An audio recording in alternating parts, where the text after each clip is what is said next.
This video is all about how to become a top commercial realtor. Here's the 4 best tips that I can give you if you're brand new in the business and you want to become the next best top commercial realtor in your area. So let's dive right into it. Point number 1, if you're starting out and you're a rookie commercial realtor, the big thing that I would focus on right away is you're gonna wanna network with some top investors in your area. I like working with investors. It's like my favorite thing in the entire world, and most people who buy commercial real estate are investors. So what's gonna happen here is that you're gonna network your tail off. You're gonna try to find a top group of people who are all looking for commercial real estate, all looking for great investment properties that they can move their money into, right, and get a good return. And what you're gonna do is you're gonna build a deep relationship with those people and basically focus on how to find the best deals for those individuals. This is gonna be basically the simplest thing you can possibly do to get started, because all you're gonna focus on is you already have the buyer and they're looking for X, Y, and Z criteria. And if you can just find X, Y, Z criteria, you're gonna be able to close some deals. So I've been doing this for years. Started off with single family, then I got into small multifamily, now it's got into large commercial real estate at this point. So now I already have my buyers, I know what they look for, so as soon as I can find it, I basically close a deal, no problem, as soon as I find that new deal. That's why I'm a huge proponent of, when it comes to commercial real estate, you basically want to have buyers lined up who are, because the cool part about commercial is that those buyers are probably going to be repeat, right? They're going to be continuously buying more and more product from you, especially if you're working with investors, right? Just like myself. Find some awesome commercial investment buyers, you're going to do some repeat business, get really clear on what they're looking for, and get really good at building a deep relationship with those people so you can do continuous deals with them. Point number 2, you're going to want to focus on off-market product. If it hits the market, it's probably too pricey. If it hits the market, it's probably not going to be a great deal for somebody. If it hits the market, it's probably too late. Bro, like Henry, how on planet Earth do I find some off-market product? Just like in a lot of my other videos, even when it comes to commercial, you're going to have to learn how to prospect. You can do some circle prospecting around some certain areas. You can download a software called Reonomy, or even using CoStar, which I know all of you should be using. In that software, you'll be able to pull data from X, Y, and Z asset class. You actually can pull any type of data you want. It's really, really simple to do. Make sure you pull data and cold call as much as you can. You can use my script book down in the description down below. I'm constantly updating it with new scripts, so make sure you check that out. Really simple thing you'd be doing is just use the circle prospecting script or the commercial script that I have in there. Point number 3, focus on one asset class at a time. Do not try to become an expert at every single asset class all at the same time. This industry is massive. It's a huge industry. There's so much information to try to learn, and it's going to take you forever to try to learn everything. I like to focus on one asset class, become an expert at that one asset class,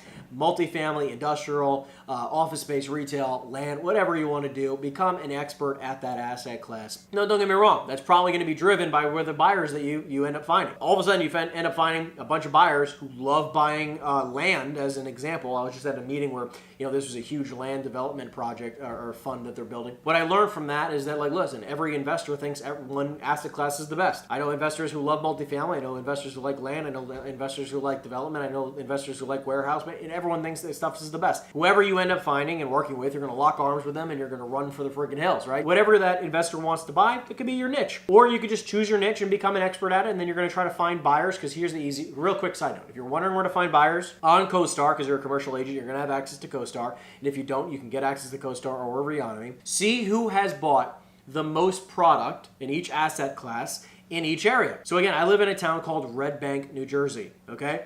Red Bank, beautiful town. My family owns a lot of property in town. That's why, why I wanted to be here. I want to be close to my family. I want to be close to my grandparents are still around, so I want to be very close to them. In this town, there's a lot of commercial real estate.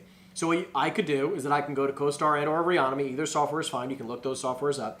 And I can say who has bought most multifamily, top 10 people who bought multifamily in Red Bank or Reonomy. Doesn't matter. Most retail, most office, most warehouse space, most land, whatever, in Red Bank. I could just find those people and I can cold call them, because both the softwares have all their information on it. Don't overcomplicate how simple this can be. So what's going to happen is that you're going to focus on a niche. You're going to become an expert at it. You're going to understand everything that has to do with that specific niche, and you're going to let everything else stay by the wayside until you're starting to become very successful where you have the time to go in other niches. Point number 4, and my favorite, is practice makes permanent. What I mean by this is 2 things specifically. Number 1, tour a lot of properties. Schedule a lot of showings, tour a lot of properties, because you're going to want to become very comfortable in looking at property. So anytime you see a piece of real estate, let's say you focus on multifamily, anytime a multifamily property gets listed, anytime you speak to somebody who's an owner of a multifamily property, whether it's on market or off market, you're going to want to go tour the property. Okay, call them up. You say, hey, do you mind if I tour the property sometime this week, next week? Love to kind of, tour the property and see if it makes sense for my client. Again, you're going to tour the property. You can pretend like you're the buyer. It does not matter. Just tour a ton of property. Walk it and walk it and walk and walk.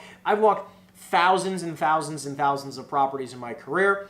And what that has allowed me to do is that I know exactly what I'm looking for now. I know the bad things that point, to the red flags, right? The red flags that I'm looking for, I can easily spot them now because I've toured so many properties. Point number 2, side note under number 4 here, right? Because there's 2 things. One is walk a lot of property, and number 2 is run a lot of numbers. So you're going to want to run numbers on as many properties as you possibly can.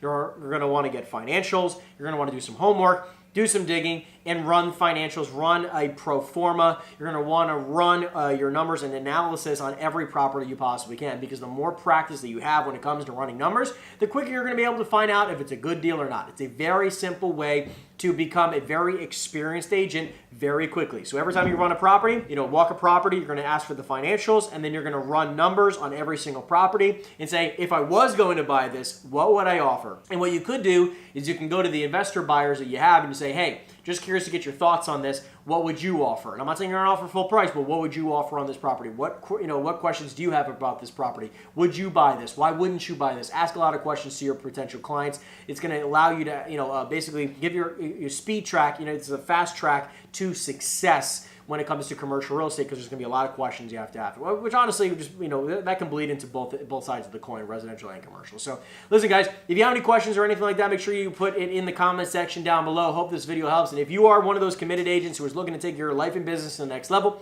make sure you schedule a call with my team and I for one of our coaching programs. There's a link in the description down below. Other than that, I love you so much. I'll see you in the next video. Take care.